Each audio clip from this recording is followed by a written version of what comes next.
ด็กๆทุกคนและผู้ปกครองทุกท่านนะคะวันนี้คุณครูโอเบนะคะยินดีอย่างยิ่งที่ได้พบเจอเด็กๆอีกครั้งนะคะสัปดาห์นี้เราจะเรียนรู้เรื่องสัตว์น่ารักนะคะเด็กๆที่บ้านเลี้ยงสัตว์กันบ้างหรือเปล่าเอ่ยใครเลี้ยงสัตว์อะไรบ้างตอบดูสิน่ารักมากค่ะเด็กๆเมื่อเลี้ยงสัตว์แล้วก็ต้องดูแลให้อาหารมันด้วยนะคะแล้วก็ทำความสะอาดมันด้วยนะคะเด็กๆคะนอกจากเราเรียนรู้เรื่องสัตว์แล้ววันนี้นะคะคุณครูก็จะพาเด็กๆนะคะมาทำกิจกรรมสร้างสรรค์กันนะคะซึ่งกิจกรรมนี้เราเรียกว่าฉีกปากกระดาษนะคะตัดตกแต่งภาพนะคะวันนี้ครูก็จะมาแนะนำอุปกรณ์ที่จำเป็นต้องใช้ก่อนนะคะอุปกรณ์อย่างที่1นะคะก็คือกระดาษสีกระดาษโปสเตอร์ได้หมดเลยนะคะกระดาษที่ครูนำมานี้เรียกว่ากระดาษทางตรงนะคะด้านหน้าเป็นสีของเงามันๆนะคะด้านหลังก็เป็นกระดาษสีพื้นสีออกครีมขาวนะคะวันนี้เราจะใช้2สีคือสีเหลืองและสีส้มนะคะเด็กๆเดาได้ไหมเอ่ยสัตว์ชนิดไหนมีสีเหลืองกับสีส้มอันนี้นะคะอุปกรณ์ที่1อุปกรณ์ที่2กาวนะคะกาวลาเท็กซ์หรือกาว POA กาวยี่ห้ออะไรก็ได้นะคะส่วนใหญ่เราจะใช้สีขาวพ่นแบบนี้นะคะถ้ากาวน้ำอาจจะไม่เหมาะนะคะเด็กๆเลือกตามความเหมาะสมนะคะที่อยู่กับเนื้อกระดาษถ้าเนื้อกระดาษบางกาวน้ำก็อาจจะได้แต่ว่าถ้าทาเยอะไปก็จะเปียกแฉะแล้วทำให้กระดาษขาดง่ายนะคะอันนี้เป็นกาว POA ที่ครูใช้นะคะก็จะมีกาวมีกระดาษสีนะคะต้องมีอุปกรณ์ใส่กระดาษด้วยนะคะเพราะว่าเวลาที่เราฉีกแล้วเนี่ยอาจจะปลิวเศษเล็กเศษน้อยอาจจะปลิวได้นะคะนอกจากนั้นอย่างที่3คือทิชชู่เปียกนะคะเด็กๆต้องมีทิชชู่เปียกไว้คอยเช็ดมือนะคะเช็ดนิ้วนะคะเพื่อเราจะไม่ต้องเสียเวลาเดินไปล้างน้ำบ่อยๆนะคะแล้วก็อันดับที่4ก็คือภาพที่เราต้องการจะฉีกปากนะคะภาพที่เห็นเป็นภาพอะไรเอ่ยเด็กๆตอบได้ไหมคะเก่งมากค่ะภาพนี้คือภาพยีราฟนะคะภาษาอังกฤษเราเรียกว่าจีราฟเด็กๆพูดตามครูนะคะจีราฟG I R A F F E จีราฟนะคะเด็กๆคะยีราฟมีสีอะไรบ้างนะคะสีเหลืองและสีส้มสีเหลืองภาษาอังกฤษเรียกว่าอะไรนะคะเก่งมากค่ะ yellow สีเหลืองสีส้มนะคะเก่งมากค่ะ orange นอกจากจะแปลว่าสีส้มแล้วก็ยังแปลว่าผลไม้ที่เรียกว่าส้มก็ได้นะคะโอเคทีนี้นะคะขั้นตอนต่อมาก็เริ่มจากการที่เราเนี่ยนำกระดาษรูปภาพที่เรามีนะคะมาวางแล้วเราก็ทากาวในตำแหน่งที่เราต้องการติดกระดาษสีนะคะอันนี้ครูจะทาที่พื้นสีขาวๆนี้นะคะในตำแหน่งหัวของยีราฟก่อนนะคะให้เนียนนะคะไม่ต้องเยอะมากถ้ารู้สึกว่าเราได้กาวมาแล้วมันเยอะและเยิ้มนะคะเราก็ปาดที่ปากกระป๋องนะคะปากกระป๋องกาวให้เรียบร้อยเพื่อกาวจะไม่เยอะมากเกินไปนะคะปาดเสร็จแล้วเราค่อยๆฉีกนะคะตัวพื้นของตัวยีราฟสีอะไรคะสีเหลืองนะดังนั้นเราก็ค่อยๆแต้มลงไปค่อยๆฉีกนะคะฉีกจากมุมล่างนะคะกระดาษจะได้ไม่ปลิวไม่หลุดลุ่ยนะคะมันจะทำให้บ้านรกห้องรกนะคะเราก็เริ่มจากฉีกทีละเล็กละน้อย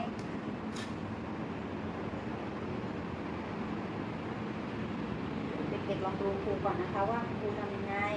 แล้วเดี๋ยวครูจะให้เวลาเด็กๆทำกันเองนะคะเด็กๆจะต้องทำงานเป็นกลุ่มนะคะวิธีการถ้าเด็กๆทำงานเป็นกลุ่มเด็กๆก็จะต้องเรียนรู้ที่จะแบ่งปันของใช้ด้วยกันนะคะเช่นกาวคุณครูอาจจะมีให้กลุ่มละ 1-2 กระปุกเด็กๆต้องเรียนรู้ที่จะแบ่งกันนะคะไม่ใช้คนเดียวขณะที่เพื่อนกำลังจะหยิบกาวมาใช้เราก็ต้องรอก่อนนะคะรู้จักอดทนรอคอยไปด้วยตอนนี้คุณครูกำลังไล่ทากาวแล้วก็ติดกระดาษสีเหลืองที่หัวของยีราฟนะคะไล่เรียงกันมาก่อนนะคะเวลาเราติดเราจะไม่ติดสเปะสปะไปทั่วนะคะค่อยๆเรียงเพื่อความเป็นระเบียบนะคะเพื่อกระดาษจะเรียงเรียบติดกันนะคะเพื่อความสวยงามถ้ารู้สึกว่ากาวแห้งแล้วก็อาจจะท ากาวเพิ่มนะคะ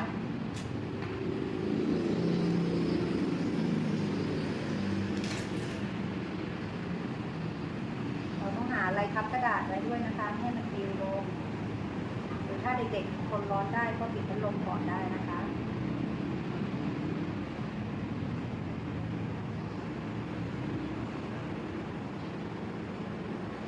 แบบนี้นะคะต้องอดทนนะคะถ้าอยากได้ภาพที่สวยต้องอดทนต้องใช้เวลาค่อยๆติดทีละนิดละหน่อยนะคะกระดาษไม่ต้องชิ้นใหญ่มากนะคะขนาดเล็กกำลังดีงานก็จะละเอียดสวยงามนะคะเด็กๆจะได้ฝึกพัฒนากล้ามเนื้อมือฝึกการสังเกตด้วยตาใช้นิ้วประสาทสัมผัสนะคะแตะลงไปที่กาวจะดึงๆเหนียวๆหน่อยแล้วก็ฉีกกะหลักมานะคะว่าใช้ชิ้นประมาณนี้กำลังดีไหมชิ้นที่เราฉีกมาเกินนี่เราก็เก็บไว้กับมือเรานะคะหรือถ้าเรามีกล่องก็ใส่กล่องให้มันปลิวลงนะคะไม่วางเกลื่อนตามโต๊ะนะคะหรือตามพื้นจะทำให้เก็บควันต่างๆนะคะค่อยๆไล่กันนะเด็กมองเห็นไหมเอ่ยดูไปด้วยนะคะ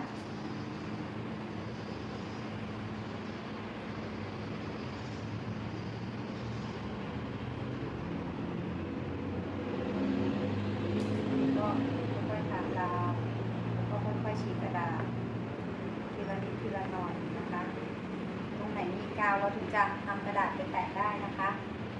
ตรงไหนไม่มีกาวกระดาษก็จะไม่ติดไม่อยู่นะคะถ้าเราเอากระดาษไปวางก็จะปลิวอยากให้งานสวยก็ตั้งใจนะคะ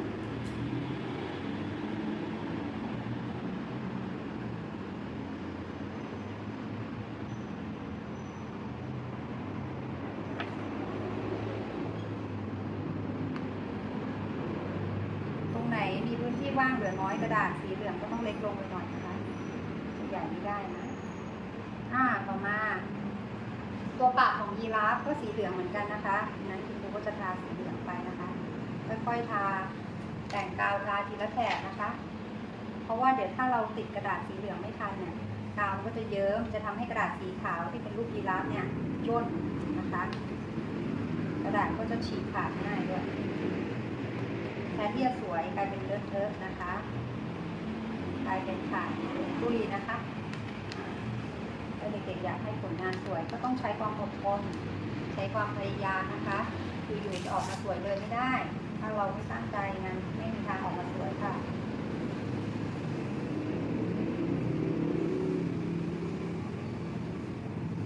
ต้องใช้ความตั้งใจนะคะ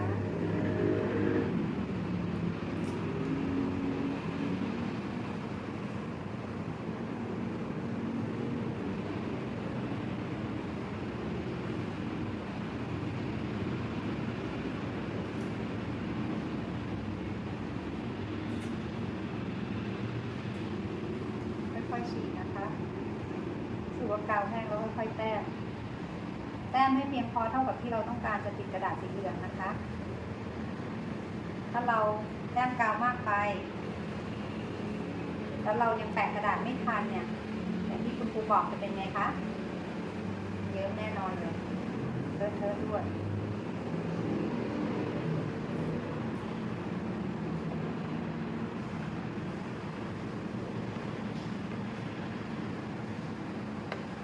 ไปก่อนนะคะเดี๋ยวเรามีเวลาค่อยมา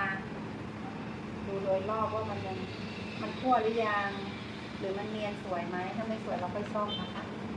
ตอนนี้เราแปะให้ทั่วต่อนะคะอยากให้งานสวยต้องไม่ใหญ่มากนะเพราะภาพเป็นภาพเล็ก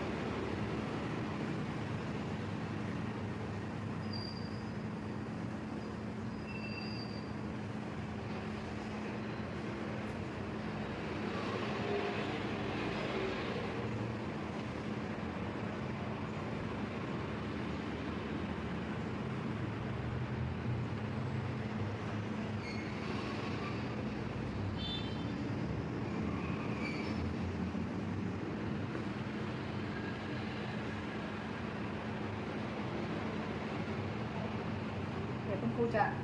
ซูมให้หนูดูใกล้ๆนะคะว่าทำยังไงคุณครูทำยังไงตอนนี้กล้องอาจจะไกลไปนะอาจจะเห็นไม่ชัดว่าคุณครูทำอย่างไรนะคะเดี๋ยวคุณครูจะส่องกล้องใหม่ก่อนนะคะ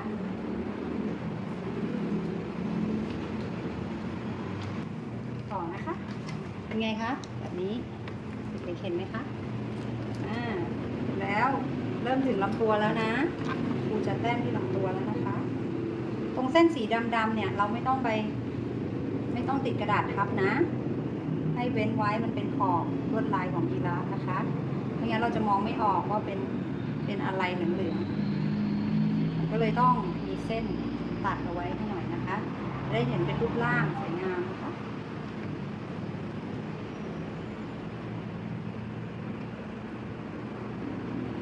ตรงไหนพื้นที่แคบเล็กๆเราก็ต้องใช้กระดาษเล็กลงนะคะ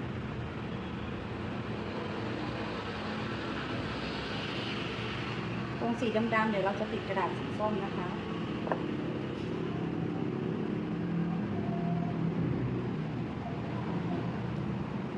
ค่อยเลื่อน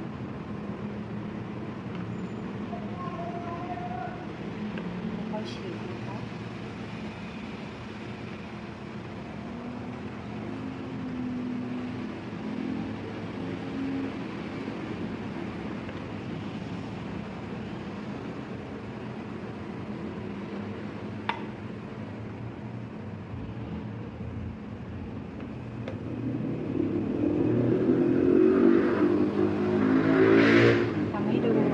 แล้วเดี๋ยวเราจะให้เวลาเด็กๆทำไปพร้อมกับคุณครูเลยนะคะ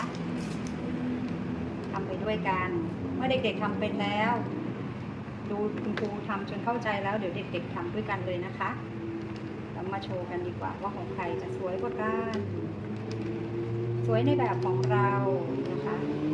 ทำให้ดีที่สุดถ้าเราตั้งใจมันก็ออกมาสวยนะคะแล้วคนอื่นจะมองไม่สวยก็ช่างเขานะคะมันอยู่ที่มุมมองอยู่ที่วิธีการมองนะคะเด็กแค่ทำให้ภาพเนี่ยมันชัดเจนเขาก็จะมองออก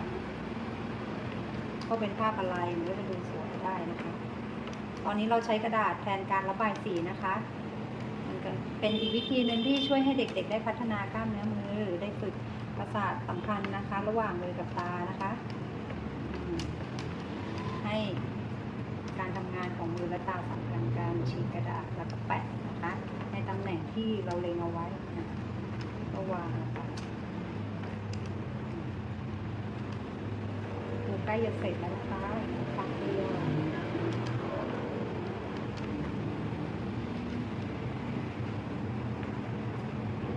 ถ้ามันจะโดนพื้นที่สีดำบ้างก็ไม่เป็นไรนะคะเดี๋ยวเราจะเอาสีส้มแปะตรงตำแหน่งสีดำนะคะแต่เราก็อย่าปิดจนมิดจนมองไม่เห็นกระดาษสีดำเลยนะเพราะว่า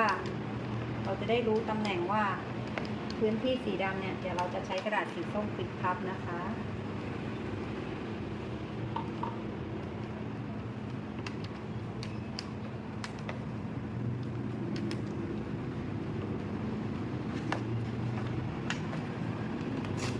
กระดาษคุณครูไม่หลุดลุ่ยเลยยังเกาะกลุ่มมันอยู่นะคะเพราะคุณครูฉีกใช้ช่วงปลายๆของกระดาษนะคะกระดาษก็จะไม่หลุดลุ่ยไม่ปลิวว่อนไม่เกินกาดนะคะเราต้องฝึกระเบียบวินัยนะคะแล้วก็ดูแลพื้นที่ที่เราทำงานศิลปะให้สะอาดอยู่เสมอนะคะ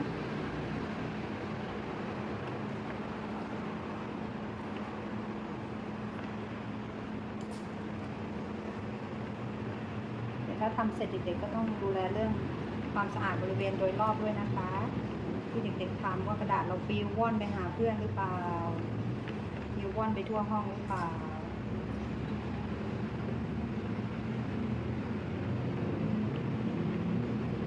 ตรงไหนรู้สึกว่ากาวแห้งก็แปะกาวเพิ่มนะคะ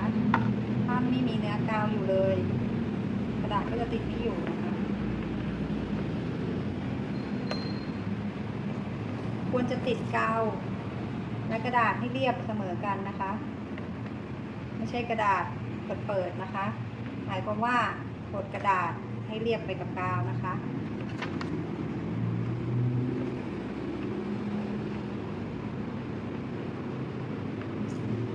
ค่อยๆฉีกนะคะ ลปะสร้างสรรค์โลกสวยด้วยสองมือเด็กๆนะคะเด็กๆก็สามารถทำผลงานศิลปะมีชิ้นเดียวในโลกนะเพราะลวดลายยีราฟที่เราทำเนี่ยการวางกระดาษมันคนละแนวทางอยู่แล้วยังไงก็ไม่มีทางเหมือนเพื่อนเป๊ะๆนะคะความสวยงามก็มีรายละเอียดนะคะว่าสวยแบบไหนกระดาษชิ้นใหญ่ชิ้นเล็ก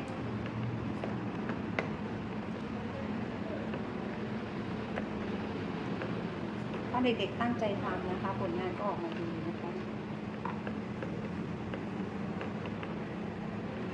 ทุกคนสามารถทำงานให้สวยได้นะคะ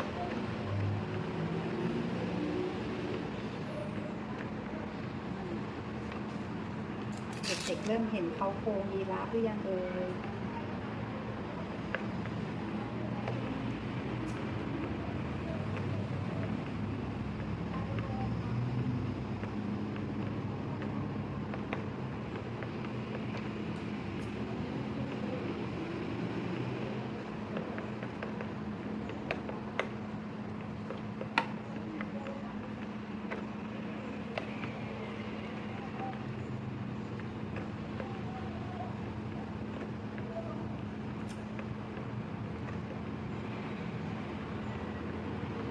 ที่กาวเยอะไปเยิ้มไปนะคะก็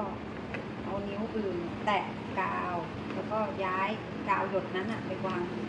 ตรงตำแหน่งอื่นที่ยังไม่มีเนื้อกาวนะคะ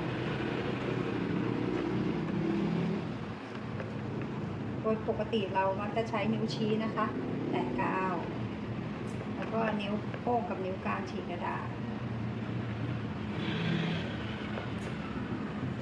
เด็กๆรู้จักนิ้วโป้งนิ้วกลางเนาะ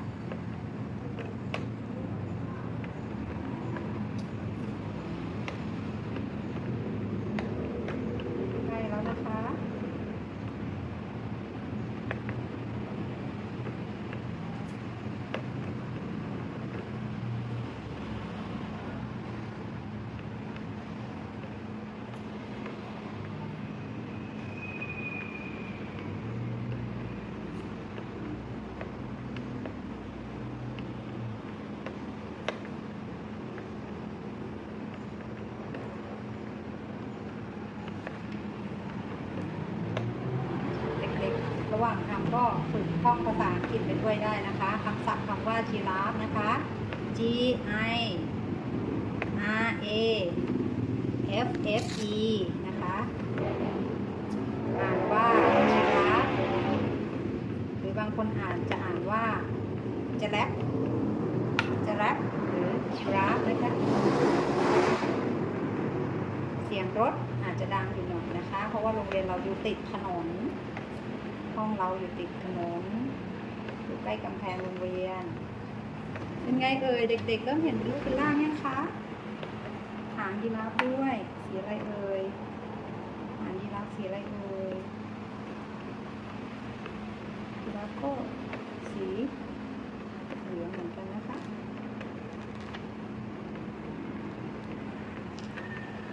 ตรงไหนที่เกินเราก็ใช้นิ้วฉีกปลายนิ้วฉีกที่รู้สึกว่ากระดาษเปิดๆอย่างนี้นะคะมีกระดาษเปิดๆนะแล้วก็แต้มกาวแล้วก็ใช้นิ้วที่ไม่เลอะกาวแล้วก็กดเด็กๆก็จะได้ใช้นิ้วส่วนใหญ่ก็จะได้ใช้นิ้วพกแหละ5 นิ้วมือขวานะคะลองดูหนูถนัดมือไหนก็เลือกใช้ให้เหมาะสมกับตัวเองนะคะเริ่มเห็นเป็นรูปร่างแล้วแหละออกมาครูจะเริ่มติดหูของยีราฟแล้วนะเห็นไหมคะกระดาษครูยังไม่ปลิวเกลื่อนนะเราไม่อยากเหนื่อยกับการเดินเก็บกระดาษที่ปลิวค่อยๆติดนะคะเราใช้นิ้วหมุนกระดาษได้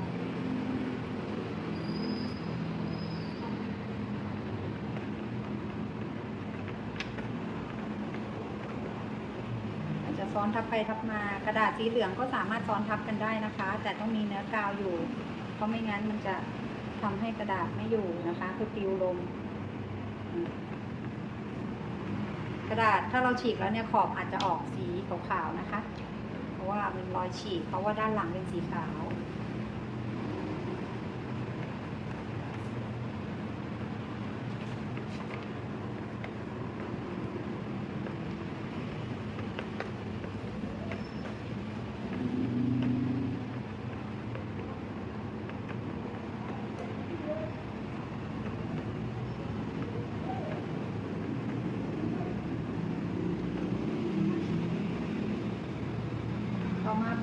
ยีราฟหูเสร็จแล้วก็เป็นเขานะคะรู้ว่าไงจะไม่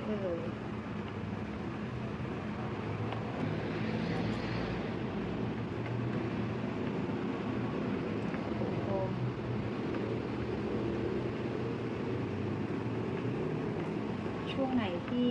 เล็กๆเราก็ต้องฉีกกระดาษเล็กๆนะเราฉีกใหญ่เราจะทั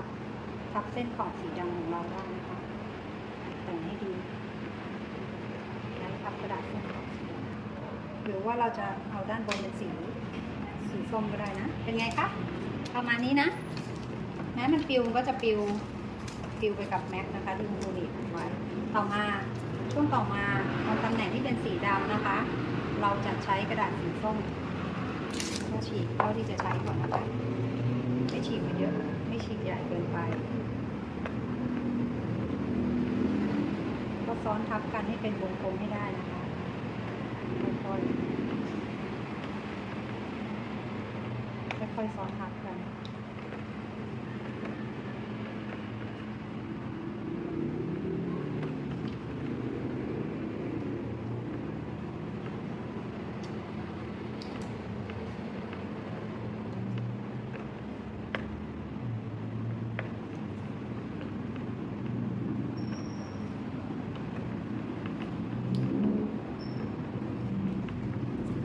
ตอนนี้ละเอียดหน่อยนะคะ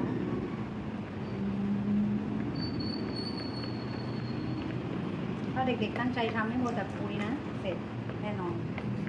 ก็เสร็จในเวลา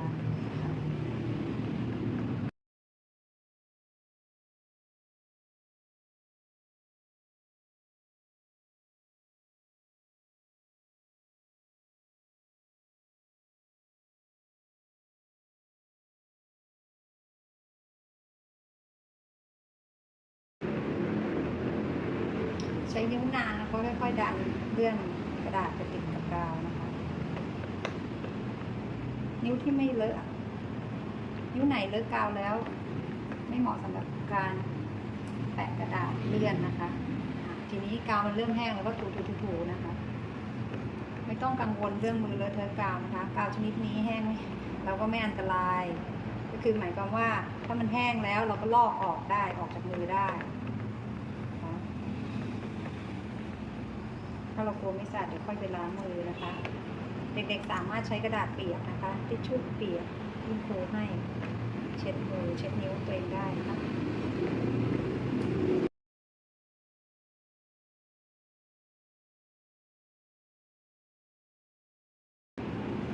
นี้เปลี่ยนใจนะคะจากหูเดิมเป็นสีอะไรเขาเดิมนะเป็นสีเหลืองก็เปลี่ยนใจจะทำสีส้มนะคะก็สามารถที่จะแปะกาวทับกระดาษสีเหลืองเดิมได้เอากระดาษสีส้มค่อยๆฉีกแปะไป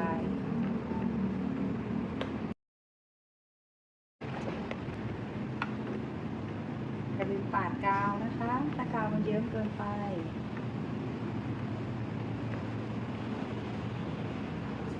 ขณะที่เพื่อนเขาแปะกาวแล้วก็ฉีกกระดาษลง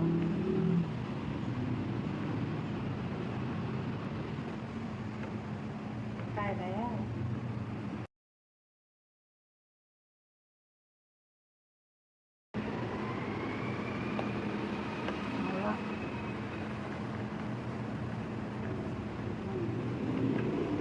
เห็นไหมคะอันนี้ผลงานของคุณครูนะคะเป็นยังไงคะเด็กๆฝีมือพอใช้ได้ไหมเอ่ยเด็กๆก็ลองฝึกทำแบบนี้นะคะทีนี้ตรงไหนที่เราเห็นว่าขาวๆเราจะแปะกระดาษสีเหลืองทับอีกก็ได้นะคะประมาณนี้นะคะเดี๋ยวเด็กๆลองทำผลงานของตัวเองให้คุณครูดูบ้างนะคะอย่าลืมเก็บพื้นที่ที่เราติดปะกระดาษไว้นะคะว่ามันมีกระดาษปิวว่อนหรือเปล่าเก็บให้เรียบร้อยเก็บกาวใส่ปิดฝาให้เรียบร้อยนะคะปิดกาวกระดาษที่เหลือก็เก็บคืนคุณครูให้เรียบร้อยเก็บใส่ภาชนะเป็นชุดอย่างนี้นะคะกระดาษเปียกเราก็เช็ดนิ้วที่เรากดกาวค่อยบางส่วนลอกได้แล้วเพราะว่ามันกาวแห้งแล้วก็ลอกได้ไม่เลอะเทอะมือนะคะตอนนี้ก็เสร็จสิ้นแล้วค่ะเด็กๆอย่าลืมออกมานำเสนอผลงานของตัวเองให้เพื่อนๆดูกันนะคะสำหรับคุณครูแค่นี้ก่อนนะคะบ๊ายบาย